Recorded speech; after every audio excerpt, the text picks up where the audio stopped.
Special ফ্রাইডেতে সারাদিন কি করলাম এবং এই ঠান্ডার মধ্যে আইসক্রিম খেলাম, সাথে কি খেলাম এবং কি করলাম এটাই থাকছে আজকের ভিডিওতে। আশা করছি ভালো লাগবে। তো হ্যালো এভরিওয়ান, আসসালামু আলাইকুম। কি অবস্থা সবার?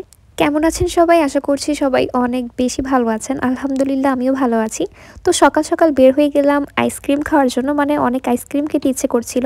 তো সামনেই দেখলাম এরকম শাক, তো এখানে শাকও কিনে নিল আম্মু, লাউ শাক কিনেছে। তারপর এই তো দোকানে চলে আসলাম আর দোকান থেকে আইসক্রিম কিনলাম, সাথে মোজোও নিলাম। আর এই ঠান্ডার মধ্যে আইসক্রিম খেতে কিন্তু মজা আছে, মানে আইসক্রিম তো সবসময় ভালো লাগে তাই না? সেটা শীত হোক গরম হোক, আইসক্রিম ছাড়া যাবে না। তারপর এই তো কেনাকাটা কমপ্লিট করে বাসায় চলে গেলাম। আর দেখুন লাউ শাকগুলো অনেক তাজা ছিল। আর এই শীতে লাউ শাক খেতে কিন্তু অনেক ভালো লাগে, বিশেষ করে লাউ শাক ভাজি। আপনারা কারা কারা লাউ শাক পছন্দ করেন অবশ্যই কমেন্টস করে জানাবেন। তো আমি আম্মুকে একটু হেল্প করছিলাম, মানে আমি শাকগুলো কেটে দিলাম বসে বসে। আর আমার কাছে শাক কাটতে অনেক ভালো লাগে, বিশেষ করে বটি দিয়ে যখন এরকম শাকগুলো কাটি তখন। তো এই তো লাউ শাক কাটাও কমপ্লিট, আর দেখতেও অনেক বেশি সুন্দর লাগছে। আর আম্মু এই লাউ শাকগুলোকে আজকে আলু দিয়ে ভাজি করবে, মানে আলু কুচি কুচি করে কেটে তারপর এটাকে ভাজি করবে। এই জন্য আম্মু পেঁয়াজ টেয়াজ সব কিছু কেটে নিল, আর এখানে লাউ শাকটা বসিয়েও দিল। লাউ শাকটাকে ফার্স্টে আম্মু সেদ্ধ করবে, মানে সামান্য একটু পানি লবণ এগুলো দিয়ে শাকটাকে সেদ্ধ করে তারপর এটাকে রান্না করবে, মানে পেঁয়াজের মধ্যে দেবে।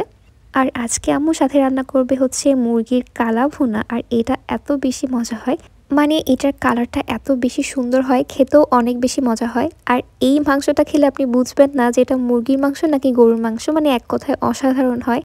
আর এত সুন্দর একটা স্মেল আসছিল, মানে মন চাইছিল এখনই খেয়ে নিই। যাই হোক, পরে এখানে আম্মু মাংসটাকে ভালো করে মশলার সাথে কষিয়ে নিচ্ছে। আর কাদের কাদের এই মাংসের রেসিপিটা, মানে মুরগির কালা ভুনার রেসিপি লাগবে অবশ্যই কমেন্টস করে জানাবেন, আমি অবশ্যই শেয়ার করব। তারপর কষানো হয়ে গেলে সামান্য একটু পানির উপরেই এই মাংসটা কুক করা হয়। আর এই তো রান্নাও কমপ্লিট। তারপর আমি শাওয়ার নিয়ে তারপর নামাজ টামাজ কমপ্লিট করে চলে আসলাম লাঞ্চ করতে। এই তো সাথে শাক নিলাম আর বড় বড় 2টা কাঁচামরিচ নিলাম, মানে শাক যদি হয় তাহলে আমার কাঁচামরিচ ছাড়া চলেই না। শুধু শাক না, সব কিছুর সাথেই আমার কাঁচামরিচ অনেক ভালো লাগে। তারপর এই তো শাকটা দিয়ে খেয়ে এখন সেই মুরগির কালা ভুনা দিয়ে খাওয়ার পালা। আর এখানে দেখে কতটা বোঝা যাচ্ছে আমি জানি না, কিন্তু সামনাসামনি কালারটা আরও অনেক বেশি সুন্দর হয়েছিল, খেতে তো অনেক বেশি মজা ছিল। তো আমি আবারও বলছি, রেসিপিটা যদি লাগে তাহলে অবশ্যই কমেন্টস করবেন, আমি অবশ্যই শেয়ার করবো ইনশাল্লাহ। তারপর বিকেলবেলা একটু বের হয়েছিলাম, মানে একটু এক জায়গায় যাবো, এই জন্য আম্মু আর আমি বের হয়ে গেলাম। আর চারদিকের আবহাওয়াটা এত বেশি সুন্দর ছিল। আর শীতের সময় যে কোনো জায়গায় যেতেই ভালো লাগে, কিন্তু গরমে কিন্তু একটু ভালো লাগে না, কারণ যারা বোরখা পরে তারা এটা জানে। এখন বোরখা পরে কোথাও বের হলেও ঠান্ডা কম লাগে, আরও বেশি ভালো লাগে।